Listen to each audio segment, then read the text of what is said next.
Our first tragic hero is Jordan Belfort from The Wolf of Wall Street. Jordan Belfort was a humble married man who was deeply in love with his wife. He decided to pursue his dreams of becoming a stockbroker on Wall Street for the company L.F. Rothschild. He loved it there and fit right in. However, things changed when the stock market crashed and he was forced to find a new job. His wife Teresa finds him another brokerage job, but not nearly as good as his job at Wall Street. He sells penny stocks for 50% commission and realizes he can make his own brokerage with his friends. He teams up with his best friend Donnie Azoff and a few other guys, and they make their own brokerage, which is called Stratton Oakmont. They almost immediately became extremely rich and began to have parties outside and inside the office, taking drugs and overall going down a bad path. Belfort ditches Teresa and gets married to a girl named Naomi. Jordan continues to party, but over time the government caught on to Jordan doing illegal activity at his business. He could have left Stratton Oakmont, a rich man, and have not been in trouble. However, as he was announcing his resignation from the company, he decided to change his mind and told everyone that he was not leaving. This led to his defeat because the government found him and arrested him, and he lost just about everything. He is still in debt to this day. Jordan Belfort's hamartia, or tragic flaw, was greed for more money, and that led to his downfall. His peripecia, or what happened to him, was a reversal of fortune because he lost all of his money. And his agnosis, or realization moment, was when he was put in handcuffs in his own home. Our next tragic hero is Anakin Skywalker. Anakin Skywalker grew up with his mother Shmi as a slave to a junk dealer named Watto on Tatooine.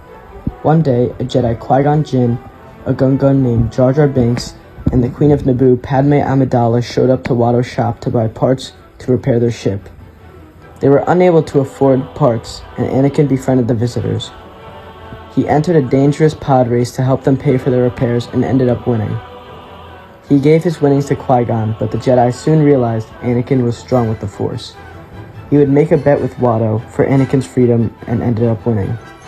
Anakin fearfully leaves his mother, and Qui-Gon would soon die at the hands of Darth Maul.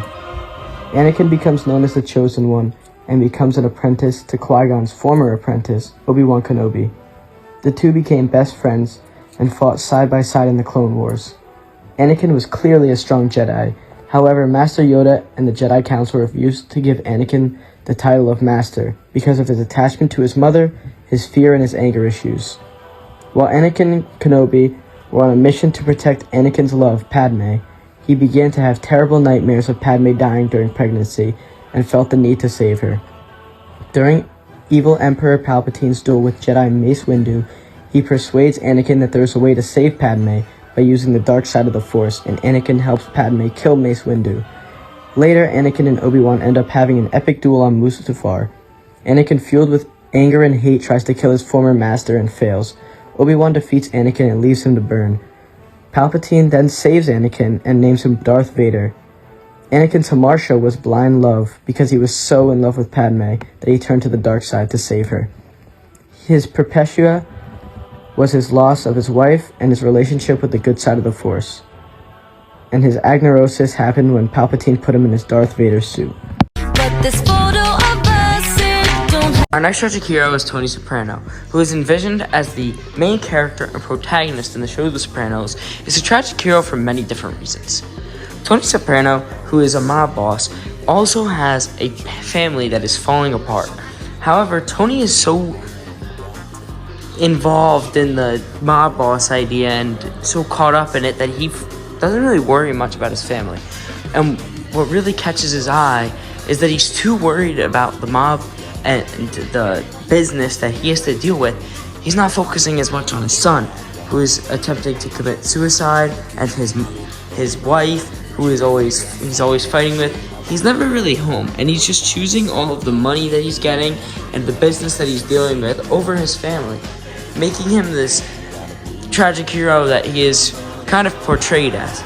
He's very blind to the fact that his family is struggling until he really realizes it when his son tries to commit suicide. And this is a big eye-opener for Tony, and This proves that he is a tragic hero because of the fact that he focuses more on the business he has to take care of with the mob than he does his own family's mental health.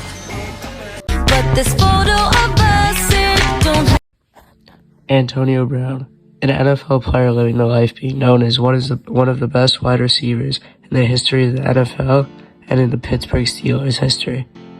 Antonio Brown was a walking legend, breaking records with the Pittsburgh Steelers. All-knowingly, football is a contact sport which results in about 150 concussions per year, and concussions can bring out the worst in people. In this case, Antonio Brown has suffered multiple concussions and is the main topic of why Antonio Brown is so crazy. CTE, a condition caused by these heavy hits, and is most notably Antonio Brown's tragic flaw. CTE caused him to do many things he wouldn't have done originally, such as running off the field mid-game against the Jets in 2022 and the so-called pool incident.